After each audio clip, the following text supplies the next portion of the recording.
आईने हिंदी के एक नए एपिसोड में आपका स्वागत है। और इस वीडियो में हम बात करने वाले हैं राफेल एम को लेकर के आई एक बहुत बड़ी अपडेट के बारे में। हम सब जानते हैं कि भारतीय नौसेना अपनी रिक्वायरमेंट को पूरा करने के लिए फ्रांस निर्मित राफेल एम फाइटर एयरक्राफ्ट की तरफ जा रही है। और ये डिसीजन एक लंबे ट्रायल के बाद लिया गया, जहां पर F-18 सुपर हॉर्नेट और राफेल एम दोनों इंटेंसिव ट्रायल से गुजरे थे। और उसके बाद जो रिजल्ट है वो सामने आया और राफेल एम को वहां पर विजेता घोषित किया गया। लेकिन इसी बीच कुछ चौंकाने वाली रिपोर्ट सामने आई हैं, जहां पर बताया जा रहा है कि भारतीय नौसेना राफेल एम को लेकर के इंटरेस्टेड भी है और उसको ले भी रही है। लेकिन कुछ बड़े बदलाव के साथ ये जो एयरक्राफ्ट है ये हमें भारतीय नौसेना की सर्विस में देखने को मिलेंगे। जैसे कि ये फाइटर एयरक्राफ्ट जो होंगे, इनमें अधिक से अधिक जो स्वदेशी कंपोनेंट है वो इस्तेमाल किए जाने की बात पर नौसेना अड़ी हुई है, ताकि भारतीय नौसेना की जो रिक्वायरमेंट है उसको ये सही से पूरा कर सकें। अब भारतीय नौसेना का ये जो प्रोक्यूरमेंट है 26 राफेल फाइटर एयरक्राफ्ट का, ये बेसिकली 36 राफेल एयरक्राफ्ट जो कि इंडियन एयरफोर्स के द्वारा ऑपरेट किए जा रहे हैं उनको कॉम्प्लीमेंट करने का ही काम करेगा।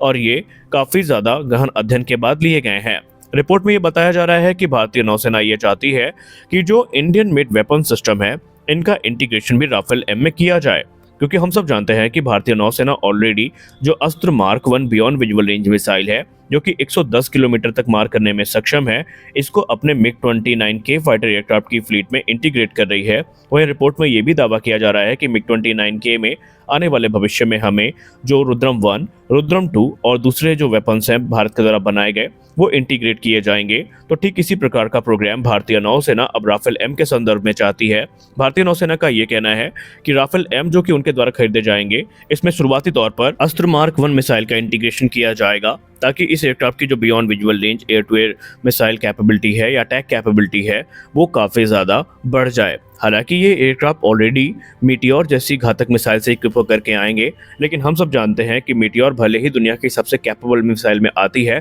तो उसकी प्राइस भी काफ़ी ज़्यादा है और अस्त्र एक कॉस्ट इफेक्टिव ऑप्शन होने वाला है भारतीय नौसेना के लिए। वही भारतीय नौसेना का ये भी कहना है कि सिर्फ अस्त्र मार्क 1 ही नहीं बल्कि अस्त्र मार्क 2 जो कि इस समय ट्रायल से गुजर रही है, जब ये प्रोडक्शन रेडी हो जाएगी तो ये मिसाइल भी भारतीय नौसेना के राफेल एम की फ्लीट में हमें देखने को मिलेगी। अस्त्र मार्क 2 को लेकर के एक्सपर्ट्स ये मानते हैं कि इसकी रेंज 160 किलोमीटर से ज़्यादा है और ये 80% से ज़्यादा जो कैपेबिलिटी है वो रिजेंबल करती है मीटियोर की। तो ये काफ़ी कैपेबल मिसाइल होने वाली है और काफ़ी सस्ती भी होगी। इसके अलावा भारतीय नौसेना का प्लान ये है कि जो ब्रह्मोस NG यानी ब्रह्मोस का जो नेक्स्ट जनरेशन वेरिएंट है जो कि एक मिसाइल होने वाली है एयर टू ग्राउंड, तो इसमें भी भारतीय नौसेना हाथ आजमाएगी और राफेल एम की फ्लीट में हमें ये देखने को मिल सकती है। इसके अलावा रुद्रम 1 जो कि हमारी एंटी रेडिएशन मिसाइल है, इसको भी इंटीग्रेट किए जाने की बात की जा रही है और रुद्रम 2 को भी लेकर के भारतीय नौसेना काफ़ी गंभीर है। भारतीय नौसेना के इसके पीछे का मकसद काफ़ी क्लियर है। भारतीय नौसेना ये चाहती है कि हम एक ऐसा फाइटर एयरक्राफ्ट चाहते हैं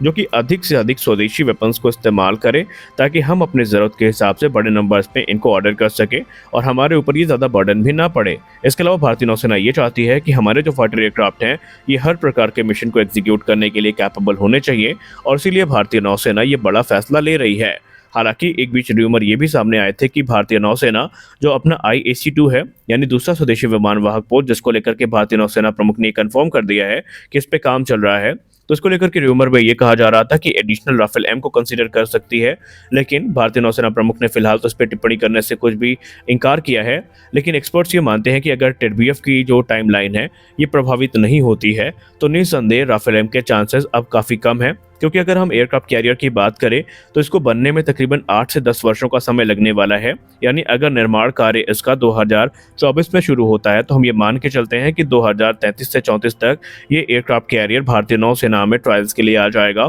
और इसके इंडक्शन में तकरीबन हमें 2035 से 36 तक का इंतजार करना पड़ेगा। यानी कि टेडबीएफ की टाइमलाइन इससे पहले ही खत्म हो जाएगी। 2032 तक टेडबीएफ वास्तविकता का रूप ले लेंगे। इसलिए अभी ये कह पाना मुश्किल है कि भारतीय नौसेना एडिशनल राफेल एम के तरफ जाएगी या नहीं, लेकिन टेडबीएफ के चांसेस जो हैं वो सबसे ज़्यादा यहाँ पर नजर आ रहे हैं। वहीं इस समय एक बड़ी अपडेट ये भी सामने आ रही है कि एरिक ट्रैपियर जो कि चेयरमैन और CEO हैं डसॉल्ट एविएशन के, ये इस समय भारत के दौरे पर हैं, जहां पर इनके साथ और भी दूसरे जो सीनियर मिलिट्री ऑफिशियल्स हैं वो भारत पहुंचे हैं। और उनके पीछे की वजह ये बताई जा रही है कि वो PMO में डिफेंस मिनिस्टर और हमारे विदेश मंत्री, इसके अलावा NSA अजीत डोभाल और डिफेंस सेक्रेटरी के अलावा और दूसरे जो भारतीय वायुसेना नौसेना के जो सेना प्रमुख हैं इनसे बातचीत करेंगे और माना जा रहा है कि अपने इस विजिट के दौरान वो राफेल एम को लेकर के जो बातचीत है वो फाइनल कर सकते हैं, यानी कि जो नेगोशिएशन है राफेल एम को लेकर के जो 26 की संख्या में खरीदे जा रहे हैं, इस पे बातचीत हो सकती है। आपको बताना चाहेंगे कि इसके पूर्व में भारतीय वायुसेना के लिए